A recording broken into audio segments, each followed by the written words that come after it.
Navigating the adoption process isn't easy for anyone, but sometimes it isn't years long in duration either.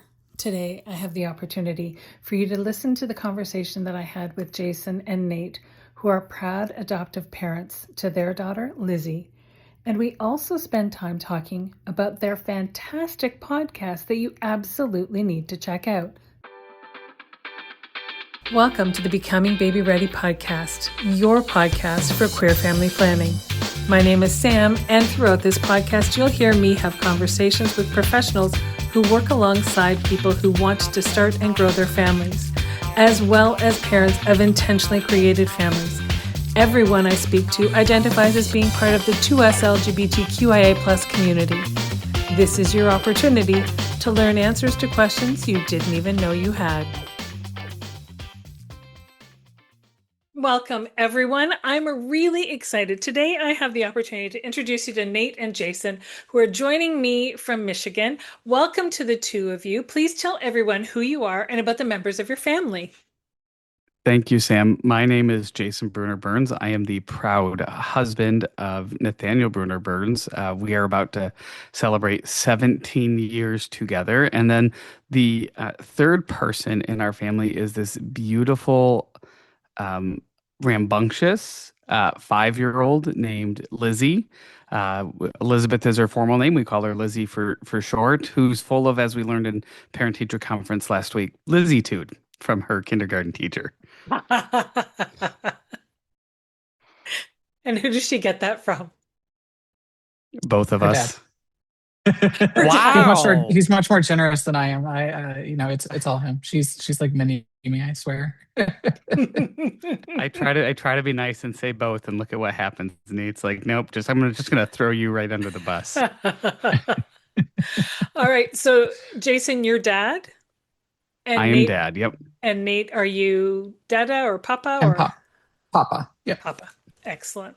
And in our family, we came to realize that we set these boundaries when they're little and assign names to ourselves, and then they get to a point where they're just like mom, and it's almost like, well, at least it's mom in our house, clearly not in yours, but you just know by the tone of their voice which one of you they want, right? So who knows what Lizzie will call you when she actually gets to be a teenager and gets the sound. I'm sure that there's some choice phrases that she'll throw in there too, especially around the age of 12. 100%. So colorful for yes, sure. Colorful language for sure. We said that we'd be comfortable with whatever she chose to call us if she decided to switch that at some point. And all of a sudden, I was Papa and Nate was Dad. But so far the worst thing that she's done is like, you know what, Daddy is what little kids say. I'm going to start calling you Dad, but then she forgets because she's 5. Right. And as much as she wants to be a big kid, she's also still a little kid. And you don't tell her that. You know it. I say big to some, little to most is my saying to her. And it's just kind of a reminder that, yes, you are a big kid and maybe in your school or daycare, but you are a little kid to most people. And you have to keep that perspective. And she's learning.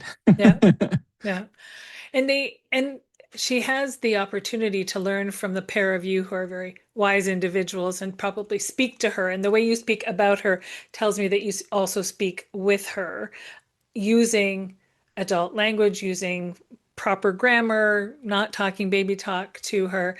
So she's got the language skills, I'm sure, that make her sound older than she actually is, which can be difficult because the processing in their brain is still younger, but they're able to articulate really well. So they sound 12, but they are 5. And absolutely. And we have these cards that we at dinner, around the dinner table, and they're kids' conversation cards, and we read them. And so it's important that she learn, I think social skills are very important. Social currency is very important. So teaching her to converse with people at a table and be part of a conversation, not just listening or leading. And so that's something that we've been working on, especially recently.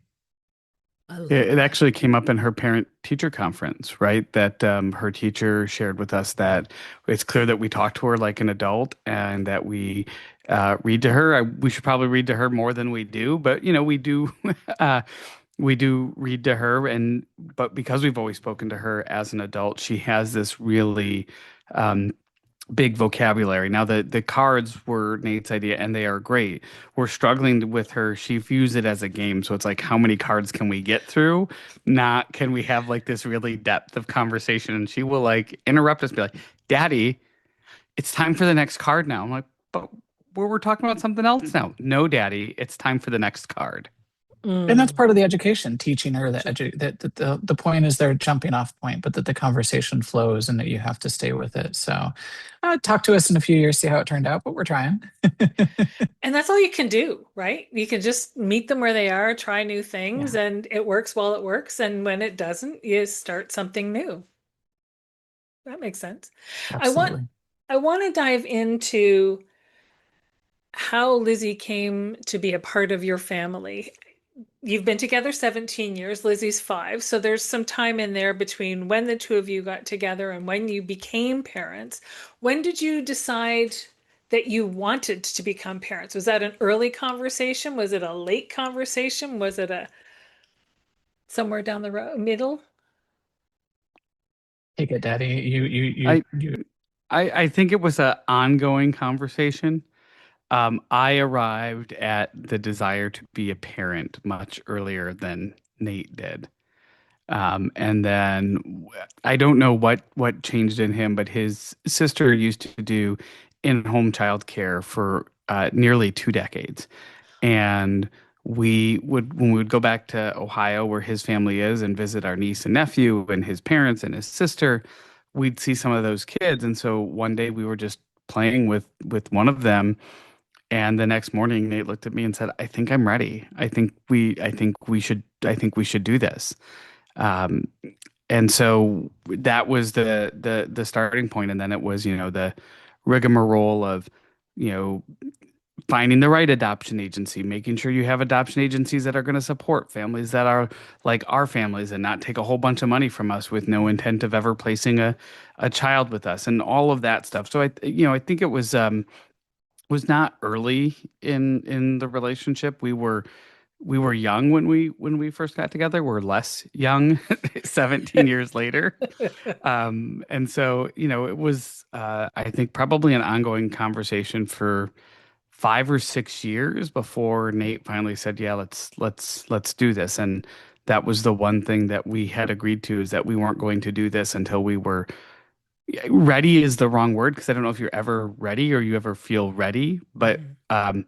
excited about bringing another addition into our household. You're either both I, in or you're both out, right?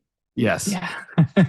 And I wish I could tell you that there was some masterful event that, that like that caused me to mull this for a long time and then could just come out with, come out of the closet, as you might say, to Jason about wanting to be a dad. But that's not at all how it happened. It was just like a momentary, something flipped in my head. This kid plopped down in my lap and I was like, I think I'm ready to be a parent. And and so we had that conversation and off we went, and Jason took a lot of the lead in the next steps, and I was along for the ride, but I don't think at any point there was a moment where at least if I remember right, Jason can correct me, where I slammed on the brakes and said, I need to reconsider this. I'm not sure this is, I'm ready. It was just, Nope. we were off to the races. It was, we made a decision and we went with it. Usually I that mean, I made that decision, was this the right decision, comes after the child's in your house. And then you're like, oh, did I make the right choice? there may have been some questions after our social worker who did the pre-placement visits. Um, Lovely woman, but a little odd. I think Nate tells it really well. The story of the first time she came to our house to do kind of the home inspection, and that conversation, like that was a bit intense. And I think that may have been like, "Whoa, what are we doing?" But Nate, I think that's a good story. You tell it so much better than I do. Well, and I think there were, with adoption, as you get into this process and the cost of it all and the effort of it all, when you're getting FBI background checked and you're going, okay, this is ridiculous when you consider that, all the traditional normal couples have to do, I don't want to say normal because that's not really fair, but straight couples have to do is just go out and get pregnant. And there's no, no going through all these steps. But we left when we had this meeting this first time with the social worker, we left work early, we rushed home, we made sure we had cookies and coffee made, and she comes in and she goes, you will sit there and you will sit there. And I said, we have coffee and cake. And she goes, I'm not interested. And then she looks at Jason and goes, so why do you like him? Which is not a question that one typically would expect from someone that you've just met. There was no warm up. We were just, okay, I guess we're gonna, and I haven't particularly thought about why I love my husband today. So let me mull on it for a moment. And has it been a good day so far so that there are lots of things that come to mind? Or Right. is this the day that they didn't do the things that you thought that they were going to do, and so they're a little lower on your like scale? Exactly. This is therapy, or what are we doing here? Wow. Then you've talked about adoption, so clearly that's the route that you went. But in our world, it isn't the only option available to you. Did you consider surrogacy at all? We really didn't. Okay. For us, and it was a every these decisions are very personal. 100%. And so we say this with no judgment for any other couple who's chosen surrogacy, but for us, we looked around and we said there are all these lives that are already being born into this world that need a home. Mhm. And for us, that factor was the most important thing, that we have love to give to a child. Um, and we think we should do it to a child who's already coming into this world, not create a child that still is, unless you're going to do twins. But even then, like the child's only going to be biologically connected to one of us anyways. And so Right. that connection felt less important for us as part of our decision, as opposed to opening up our homes to, a child who was already coming into this world. That makes sense. That makes sense. And then when we get into breaking down adoption, there's public and private. Can you talk about if you looked at all of your adoption options, or did you have a specific idea in mind of which route within adoption you wanted to go down? Yeah, we really kind of reviewed the whole myriad of adoption. I mean, the one that really gave me pause. I know I can say this. Was when we looked at foster to adopt as an option. And Mhm. I have two close friends over the years who've had failed adoptions through that process. And the people that do that, God bless them, they are amazing humans that Mhm. are willing to go through that emotional journey Yeah. and pray and hope and cross their fingers and their toes that it turns out the way that they dream it will. And it just was not an option that I'm not built that way.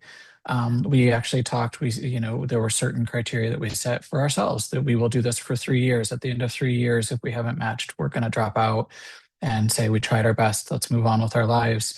I think we said if there was one failed adoption, then we might try again. But that second try fails, we're not going to do it again, just because of the emotional toil. We both have very demanding careers, and this we just didn't we couldn't and I knew my emotional capacity. My mom always tells us know thy own limitations, and I was trying to be very real with myself about my emotional limitations, and so that helped guide the decision toward private adoption. Excellent. Now, you also mentioned that then your job then your job for the two of you in looking at how to build your family was trying to find then an organization that respected who the two of you are as individuals, as a couple, as a potential family, and celebrates that alongside you to from whom you can sort of work or with whom you can sort of work and that kind of thing. How did that process play out? Did you get cross a lot of names and numbers off your list before you found the right place, or did you just magically happen upon it pretty easily? I think we We narrowed it down to like three before we did any intro calls, if I remember right. Yeah, we narrowed it down to three, and then one we pretty quickly crossed off the list. So then we were down to two, and we did intro calls with two, and then one was going through a bunch of internal programmatic changes and who was going to be staffing this because it wasn't solely an adoption agency, it was a larger social services agency. Mm. And they also then they worked like specifically in like Maryland, DC, and Virginia, where we lived at the time. And so your pool was smaller. And so the agency that we went with, that we had a phenomenal experience, was American Adoption. So they work in 47 out of the 50 states. So they don't work in Alaska or Hawaii. And then there's one other state that I'm blanking on who has like really weird adoption laws, so Mm. they stay away from that state. So one, the national presence can help make that process go a little bit faster. But then there were really, I think, two deciding points for us on that agency. One was every time we went to their families in waiting section, that section was randomized, and we saw lots of families that looked like ours. Huge, And huge. so you're not huge, right? And so you're not gonna, and they were diverse families. And so like we seeing that made us feel good. Like, okay, there are a lot of LGBTQ couples on their website that have chosen this agency. So you're gonna get a reputation pretty quickly if you're not friendly and you're taking it. So that made us feel. The other thing was, and it's not the cheapest agency, but I believe that birth parents, specifically birth mothers, are really under celebrated in this Mhm. world. They make a tremendous sacrifice. Yeah, And so the care and the nurture that American Adoptions does for the birth mother. So there's scholarship opportunities afterwards. Some of the additional costs we pay were to support the birth mother's living expenses, not just before the child was born, but for a few months afterwards. There's mental health services available for the birth mother. Again, none of that's forced. It's all up to them. But sure. that care and compassion for as adoptive parents, we get a lot of praise and a lot of credit for opening our home and adopting a kid.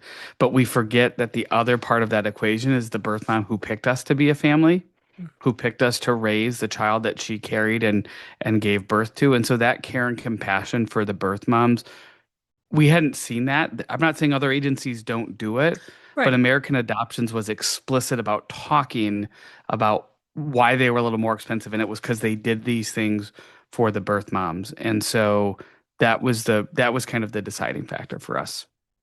I think too, one of the things that's important is when folks are evaluating adoption opportunities and the cost involved, we were lucky because we have a pension and 401k. So we were able to leverage against our 401k or take a loan out against our 401k because we had that financial security. I think there are a lot of families out there who would love to adopt, but the cost is prohibitive.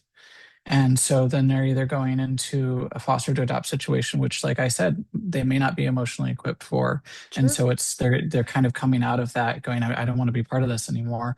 Or they're just not adopting. And so like the cost of adoption and especially United States is so high that I think that it is pushing people out of a system because they don't have the ability. And I know that there are folks who do fundraisers, there's GoFundMe pages. So I'd love to see, I don't know if there's like a centralized hub. I know for schools for a while, there was like a centralized hub where if your classroom needed stuff, it would be cool to see a centralized hub for adoptive parents where they can go out and people can help sponsor them because, that cost is huge. Hmm. And I would say not necessarily, like that's you're not going to spend $70,000 a year on your kid in that way. Like Yeah.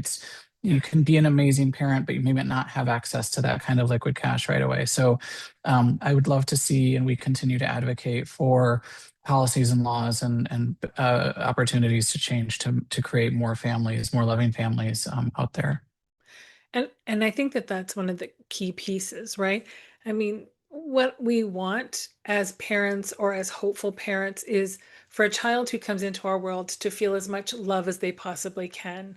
You can't have too much love and support. So if we can find ways to make this possible, to create this world where children can have the love, can receive the love that they so deserve just by virtue of being born and being in this space, then why wouldn't we do everything we can Yeah. for it? Absolutely. Yeah. Absolutely. You went through this adoption agency and you were picked. Was it a long process, a long journey? Ours was not. Okay. Our like we were again. So our adoption story, and when we share it, it's like idyllic, like great birth mom, no disruptions.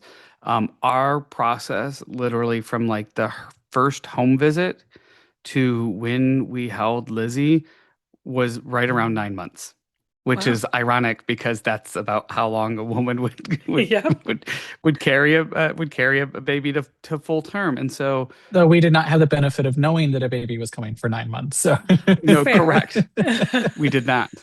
Right. So no, for us it was a fairly quick process. It was really funny. We about 3 months after our profile had gone active. Now this is during the heart of the pandemic and Oh, COVID. yeah. Uh, we went on a little road trip vacation because that felt safe. So we went down to Asheville, North Carolina, to do some hiking in the wilderness. We went to the Biltmore Castle. Or Biltmore Mansion, and it was a really nice trip. And on the way down, we had a call with our social worker just to do like a quarterly like review of like, do we need to tweak anything in our profile? Has it been being shown? So what we learned later is we had already matched while we were doing that call, but it was going to be a state of Mississippi to Virginia adoption. So the lawyers were trying to make sure all the legal things would work. So she's like, "Oh yeah, your profiles, yeah, it's getting looked at. There's interest in it," while like not being able to tell us that we're this Yeah. close. And it was less than a week later when our birth mom went into labor. So we had zero notice that they called us and said, "You've been picked. Get on the road." No pressure, no stress. No You've been pressure. picked. Off you go. they said you have an hour to make a decision and 2 hours to get on the road. She wants you to be here for the birth. And then it's Okay. a what, 16-hour drive, I think. So it was About that, not, yeah. it was not around the corner. And I remember I walked into the kitchen and I looked at Jason. I said, well, if we don't jump now, if we wait until we're somehow miraculously more ready, then we'll never do it. And then from there, he got on the phone with his boss. I got on the phone with my boss. And as I'm on the phone with her, I'm in the nursery with the bassinet, set up, and I'm just shoving stuff into the bassinet because, like, what are we gonna need? I don't know. So Take it all. And exactly. and you don't know, and that, and if it may be different in Canada, but in the United States, when you have to transfer states, there's this whole intermediate process where you leave the hospital. Lizzie was in the NICU for a few days, and so then we had to like hang out in Mississippi for almost 3 weeks while we waited for the case to go to transfer from the Mississippi jurisdiction to Virginia, where we lived, for finalization. So there's that whole process. It was delayed for a variety of reasons, but Right. one of them also being the pandemic. And so you're trying to pack and you have no idea how long you're packing for, Hmm. where you're going to do your laundry at, how long you're going to be gone for. And then you leave the hospital and you've got this baby that you're letting me leave with this thing. I don't know what I'm Right. doing. Which is every parent. I feel like if you don't hit, Yeah. if that does not hit you that way when you're walking out of the hospital, like where's the the owner's manual to this thing, Yeah. then I don't know what you've done, because I feel like every parent when they walk out feels like, oh my God, they're letting me leave with this thing. Exactly. Exactly. And I would also argue that it takes a couple of weeks for the permanence of it to set into your brain. I mean, you need to feed this Yes. child, you need to rock this child to sleep and love and care and protect this child.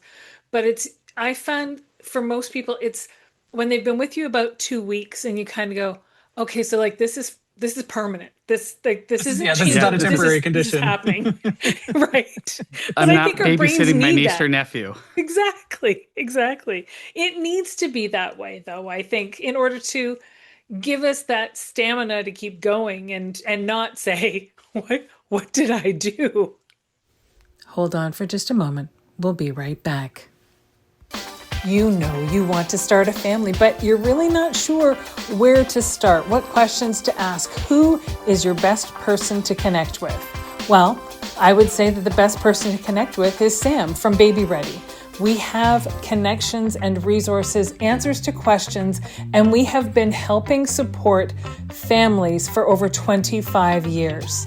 So when you are looking To start the process of creating the family of your dreams, look no further than Baby Ready. You can learn more about the services we offer and the places you can meet us in person at www.babyready.info.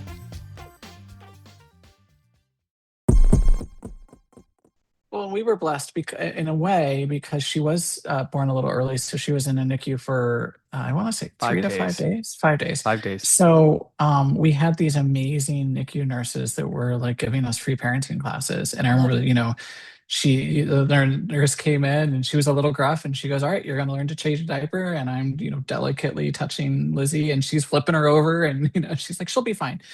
And so, we had this kind of that we transitioned so much easier than I think where you have a kid and they send you home the next day. Right. Or in American healthcare, we'll send you home the same day. Like that, it wasn't like that Right. for us. We had this Right. extra time to learn Yeah. and to ease into it. And then the last night, they require you in that hospital, you have to spend a night. They haven't onto the NICU unit. There's built it's kind of like an extra hospital room, and Mm-hmm. it's like an apartment. And so you have to spend one night in that apartment before you can be released. And so then we moved down the hall. We spent the night in the apartment, and I remember getting warned. The nurse, same nurse, she says, "Listen, you are to feed this child every 3 hours. I will give you 15 minutes at the beginning of the hour to call me. If you do not, I am going to come in, and it will not be nice." And so it's like, but thank goodness, because it is a serious thing, It and is. in easing into it. So, but we had these amazing nurses, and I can't say enough about. We were at Oshner Baptist down in New Orleans, and they were amazing. They treated us so well. I love that. And really, if you can have that opportunity to soak up the wisdom of the people who do things like that on a daily basis, then Absolutely. take it while you Hmm. can, right? Especially because we were Absolutely. going home, we didn't have a support system. That we just on our show talked about families of choice. We didn't have any other parents in our families of choice community, so we were coming home as kind of like the pioneers as into parenting. So we didn't necessarily have a big support system that we were going home to, and our families lived 800 miles away. Yeah.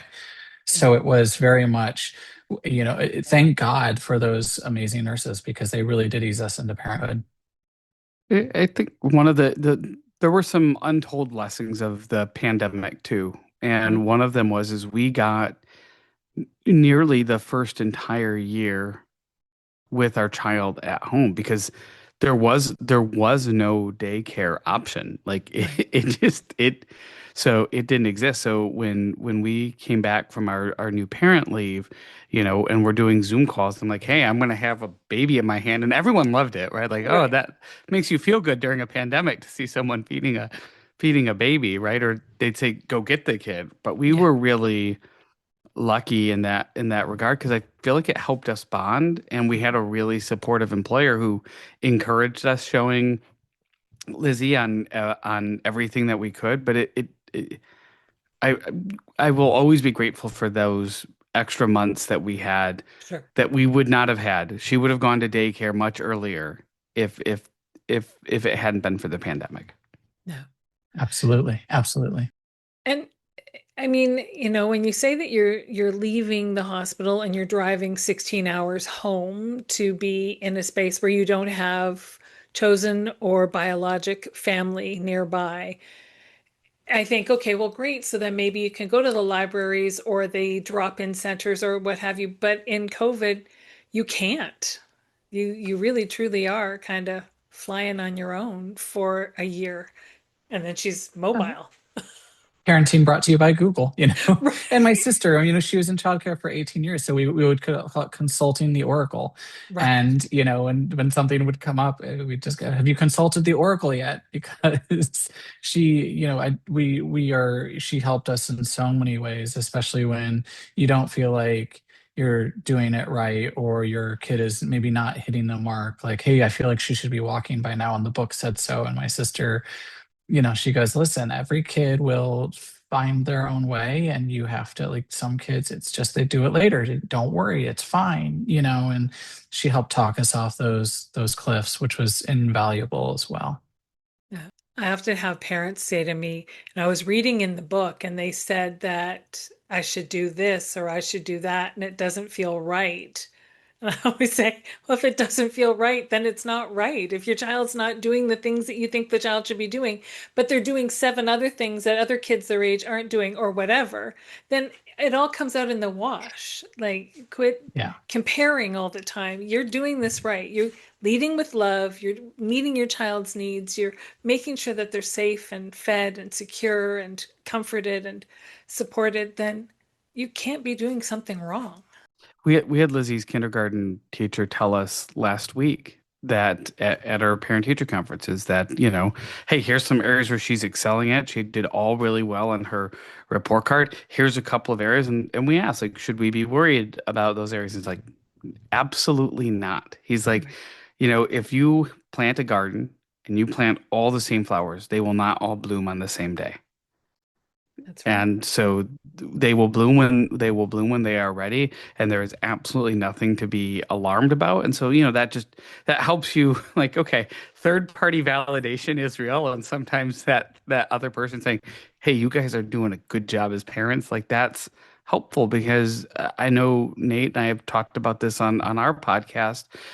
The pressure we sometimes feel as LGBTQ parents to always be on, to always be Yeah. the best parent, to like go the extra mile to prove that and we don't have to amongst our friends, but we just feel like is society judging Yeah. us when they're in the news media all the time? They're talking about how unfit queer Mm. couples are to raise families, how it's bad for the kids. So it's like we are demonstrative in trying to show that. So that does feel like some extra pressure on us to make sure Hmm. not only are we trying to do well as parents, but that Lizzie is excelling at whatever she's doing as well.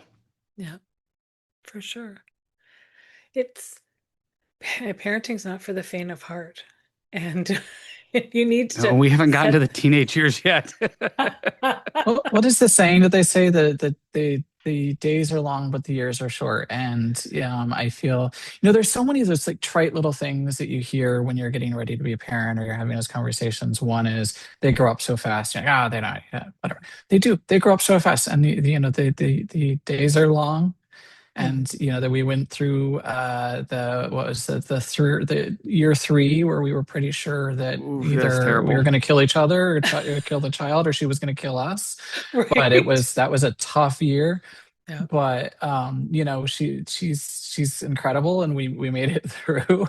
But that, and the you've never experienced love like this was the other one that you hear all the time, and you kind of go, I know what love is. Yeah. No, this is so different, It's and so different. it's life changing. Mhm. And I feel as though if you haven't been a parent, it's really hard to like understand, because I don't know how to explain it other than it is a love like none other.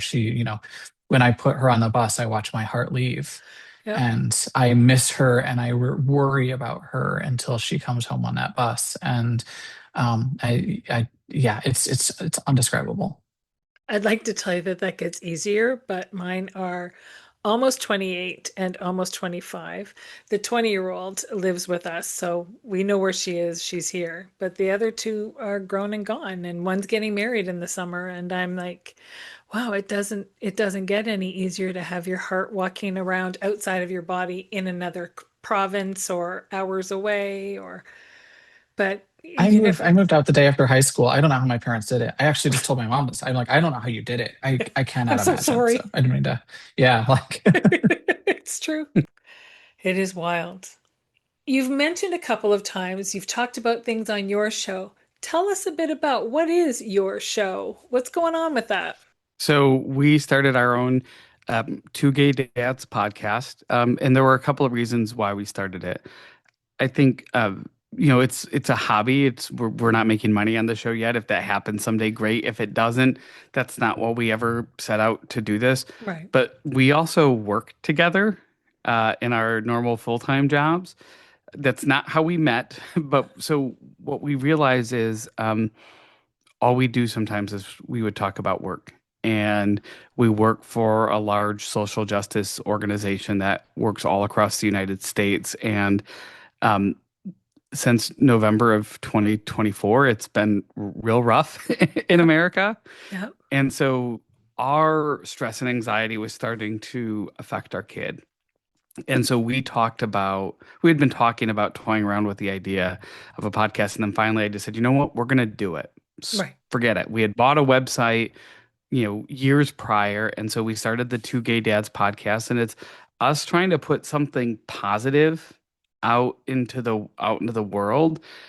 We didn't see there was some content, but ours, was largely talking about family formation or just life as parents. Right. And so, we've been doing it for, 5 months now, and we have fun and we enjoy it, and we feel like we're putting something positive out there, right? So we talk about our kid, which is our favorite thing in the world, and what it's like to raise her. We've had other parents on that talk about what it's like for them to raise their kid, and then we do we end our show every week with a gay agenda segment. So like, what's happening in the LGBTQ space in America? What's hot? And we're in uh, state legislative session, so our states all have their own governments, just like your provinces Hmm. do, and they're all in session right now, and they're doing all sorts of terrible things for the LGBTQ community. There's nearly 500 bills that would take rights away, most of them targeted at our trans siblings.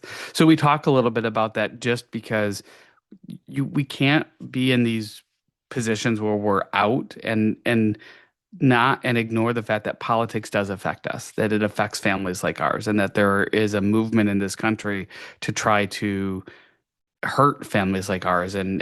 and make us feel less than or eliminate us altogether. And so we have to talk about it, but we don't want it to be the backbone of the show. Right. That raising of awareness, though, e- especially if you can talk about things that are happening in one space that someone living in another space may not know about because that's not happening where they are. But we need to be aware of what's happening around to be able to know where we need to stand, how we need to stand in our truth and in our power and in our decisions to make changes and our donation dollars and all of the things, right? I know you had Hader and Wayne on your show as I well, did. and Yeah. we didn't know until we met them that we think of Ireland as being so much more progressive than we are in the States, but then in talking to them, we realized, oh, there's actually a hole there too that needs to be filled in Yeah. their legal system, and I think so. Understanding that we idealize, the grass must be greener on the other side, that in some ways we are doing okay, and we have the infrastructure to push back for the moment, and so we need to double down on pushing back through the infrastructure that we have, before we give up on it. And so I think it has been beneficial in a way that's helping us better view the system that we rely on to protect us and communities like ours here, and then with that renewed understanding, go out and advocate harder. Yeah. Which is, it feels like we can't really do anything, but at the same time, if we're helping raise awareness, then we are doing a lot. Because as you say, we assumed that Ireland was, Europe in general is that much further ahead than us. And Ireland, at least, it's at least legal to for them to have a surrogate and have a baby. You look at somewhere like Italy, where it's not Yeah. allowed at all, and Hmm. it's not legal in France either. And for all that we look at mainland Europe, as you say, and think, wow, look how forward thinking they are, look how progressive they are. In some ways, I mean, I In love some that. ways. In some ways, I love reading just recently that Europe, all of Europe, you can't show homophobia. You cannot demonstrate homophobia. It's just not legal in Europe. That's been decided by the European Council. And yet we can't have surrogacy. We're not sure that we're okay with same-sex parenting rights. We had same-sex lesbian couples have babies, and the non-birthing parent was taken off the birth certificate altogether not long Yeah. Yeah. ago. Like it just there's so much that people It- don't know, and if we don't talk about it, it doesn't get talked about, so it doesn't get changed. you So, can't be homophobic, but you can double down. And Italy is a good example of this. You can't be homophobic, but you can double down on homophobic policies. And so I 100%. think, like, that's to your point. It's easy to hide the BS that's still in the system. And by knowing it, then we create a better community worldwide. And maybe this is part of it, having conversations like this with folks like Hader and Wayne, or like with you in different countries, where we can say we need to renew ourselves to fight this as a unified community worldwide, not just in our state or in our country. Yeah. Well, I think it's one of the studies and some of the professional development I've gotten through my regular job. We've looked at the differences between like movements and institutions. Mhm. And so I feel like the LGBTQ movement kind of got stuck on marriage. Mhm. And then when we won marriage in the United States and in Canada and Europe and we then like we're like, okay, we won. And like Mhm. then some funders went away because we won marriage. Or we kind of then focus on like, well, now we just have to protect it. So we stopped advancing and moving the ball down the field, right? To use a sports metaphor. Mhm. But if you're not trying to continue to move forward to then fight for the next thing and the next thing to continue to bend that arc of justice forward, Yeah. your opponents who are just hearkening it to go back to the way it was, 100 years ago, all all, all you're going to do is slowly start losing ground because you're just focused on defending what you already have rather than going out and winning the next thing. We don't have job protections in this country, right? There is no federal law. Some states have it. You can get straight up fired for being gay in the United States, right? We haven't gotten it. You can have housing discrimination. Like those are real issues that affect more people. Like I love that our marriage is recognized, but it's also like a middle to upper class LGBTQ movement Mhm. issue. Mhm. In the meantime, our queer siblings who may not be as fortunate as we are can get thrown out of their apartment building for being trans, Yeah. right? And so we've got a And they lot of are. work to do, and they are, and it's happening. So Yeah. we have to keep moving and not fall victim of the, hey, we won this really big thing, so now Mhm. we're just going to double down on protecting it. No, we have to keep fighting for the next thing. Yeah. I think becoming parents helps with that too, because it Sure. brings it a little bit more into focus for us. Women's issues were issues that were kind of out there that they were happening. Of course, I was an ally, Yeah. right? And we talk about the difference between co-conspirators and allies, the difference between supporting and having skin in the game. Yep. And so kind of going, oh wait, I have a daughter now. I care about women's reproductive issues and other issues so much more because my frame has changed. And Yeah. so now I'm a co-conspirator because now I have skin in the game, and I'm going to fight using that skin in the game to move my daughters, to protect my child and kids and females like her. So I think becoming a parent does change that Mhm. frame a little bit for folks. But I think at the same time, we can only know what we know. And Yeah. so because I hear what you're saying and I fully agree that how do we shift from being an ally to being a co-conspirator? But I think some of that comes from just not realizing the extent of it because we can't research and know everything. And Yeah. so we have That's to right. wait until things come into our lives, into our lap. Someone we know has been impacted by something. So we're then have now the impetus, the drive to learn more, to then do better. And so, to anyone listening, the allies, thank you. We appreciate you. We welcome you. We also want you to know we need more co-conspirators. So what can we tell you to help you want to make the world a better, safer place, not just for us, but for our kids, right? Once you have a child, the desire to make the world a better place just goes up exponentially because you can see the future.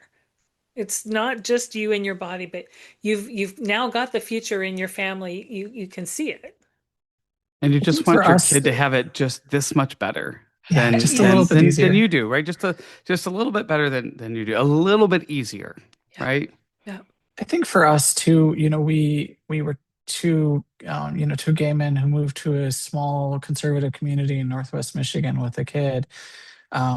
Just by being out and proud on who we are, in a safe way, right? And I always want to say in a safe way. It's not safe in every community, but when you can be out and proud, can you be your authentic self? Mhm. Then we have been able to be in the community, and people are interacting with us that would in other cases, I look at folks that would never imagine themselves spending time with a gay couple who are now friends or people that see us on a regular basis and are supportive. And so now when they go to the ballot box, or when they go to that, when they're going to decide how they're going to spend their advocacy dollars, hopefully, we can only hope, hopefully they will say, oh, maybe that could hurt Nate and Jason, so maybe we shouldn't do that. Or, Yeah. so hopefully just by being ourselves, we can just move the needle a little bit for some of those folks, and that makes a difference. Yeah. And We had that's, one of our friends here, part of our little family of choice that we have in Ludington, look at Nate and I. We were all of the guys were kind of together one evening, and he looked at us. He said, "If you would have told me that in my life, two of my closest friends would be two gay men, I would have told you you're nuts." And this is a guy politically much more conservative, came from Kansas, right, to London, but has a heart of gold and is one of the closest friends. And we could call him at any time, day or night, and he would drop anything right. to support any of us that are part of that group. And so I feel like we feel really blessed, and like just again, relationships matter. It's how you approach those things. By trade, I'm an organizer, and so our job is you have to go meet people where they are Mhm. and bring them on the journey to where you want them to be. You can't stand on your mountaintop and preach at people. And like some people might then just climb the mountain to get to you. It might be to pull you off the mountain, Right. right? Often. Yeah. Right. But you have to go meet people where they are. And when you Yeah. can create those relationships, Sam, as you just said, and like something is affecting someone I care about now, and Yeah. that seems wrong. Yeah. That's the avenue to then bring people Yeah. to more into the awareness, which is why I think shows like yours and ours are important, because they are moving the needle. And it's just families like ours exist, and all we want to do is like we just want to exist. Like Yeah. just leave me alone and let me raise my kid. Right. Exactly. Yeah, I think I started this by misgiving and normal to straight, traditional couples. We're normal, right? We Exactly. are normal too, because we have the same struggles, we have the same fears, we have the same moments of frustration, and the same fierce love, mama bear. It's called mama bear love in a lot of ways, but mama bear, papa bear love, Yeah. for our kids. And so we are normal, and we are an American. For us, it's we say all the time, we are an American family. Yeah. Don't count us out. Don't count us separate. We are one of you. And so I think that's a really important message to always be pushing out there. Yeah. Yeah. Absolutely. And speaking of being a normal American couple, I recognize you've got a hard stop shortly because it's almost dance class time. But before I It let is. you It go, is. before I let you go, I want you to both tell me, what is your absolute favorite part of parenting Lizzie? Oh wow. So we do a thing we always say, what did Lizzie um teach us in any given week? That's one of the segments we do. But I think my kid makes me a better person.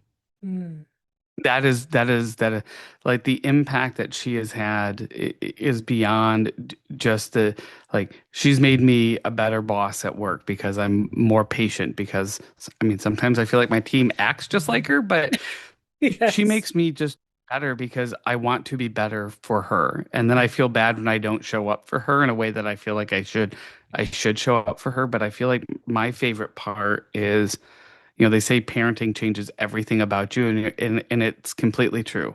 I don't Yeah. think I was a bad person Right. before Lizzie, but I'm a better person because I have that kid in my life and I have the privilege of being her dad.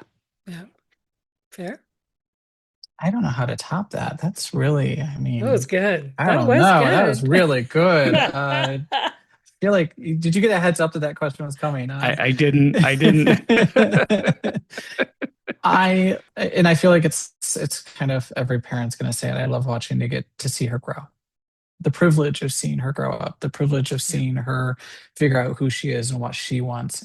And we are blessed to have the capacity to make her dreams come true and give her what she wants. And that's a privilege and a joy to get to see her grow and into herself. And, and I I'm so proud of her every day that she learned something new. And when she struggles, I struggle. And when she is afraid, I am afraid. And so I think like Jason said, you're changed by parenting, but also getting to see her change and develop. And every once in a while, we see one of us pop out of her and her personality or in the way, my sister says, you can tell that she's yours because she moves like you do. She talks like you do. She uses her hands like you do. She could not be more yours. Also, she oddly has the same ear problem I have and the same allergies I have. So I'm not sure like how that worked out, but just getting to see her grow up and getting to see her figure it out. And I look forward to seeing that journey continue. And as long as she will, of course, allow us, we hope that she will let us be daddy and papa well into the end of our lives. Because we always tell her, you'll put us, we'll put us to sleep one day, and you will move forward. And I that's why we became parents. We wanted to guide a little person and into the future. And so here she is, and let's go for the ride. That's amazing. That's beautiful. What a fabulous way to end a fantastic conversation. And I will put links in the show notes so that everyone knows how to find the two of you and your show and your website and all the things. But thank you so much for taking the time to chat with me today. Thank you, Sam. And we can't wait to have you on our show. And we hope that your audience Can't wait. will come over and see you on our end of things. That'd be fabulous. Thank you. As a queer individual with colonial lineage, I want to first acknowledge the land upon which I live and work. Being from what is now known as Burlington, Ontario, I recognize the original ancestry of these lands as they span from Lake Ontario to the Niagara Escarpment and beyond. These lands are steeped in Indigenous history that benefits my community every day. The territory is mutually covered by the Dish with One Spoon Wampum Belt Covenant, an agreement between the Iroquois Confederacy, the Ojibwe, and other allied nations to peaceably share and care for the resources around the Great Lakes. I would like to acknowledge that the land on which I stand is part of the treaty lands and territory of the Mississaugas of the Credit. The land dictates everything about our ways of being. Particularly, the land teaches us about fluidity. Concepts of the binary system and heteropatriarchy were imposed by the colonials who were, at the same time, removing children from their homes, families, and all that was familiar to them. These same children were divided by the only two prescribed binaries recognized by the settlers, and they were forced to conform to a performative, gendered falsehood. The land doesn't operate under binary thinking. It is diverse, complex, and unpredictable at times. Rather, the land holds us and all of our remarkable pasts and identities. Every organism and spirit has a purpose. It is from this understanding that I strive to live and grow. Thank you for joining me today on the Becoming Baby Ready podcast. If you have a story that you'd like to share, or you know someone who might, if you're a professional who works in the capacity of helping people start and grow their families, and you identify as being a part of the 2S LGBTQIA plus community yourself, then please don't hesitate to reach out.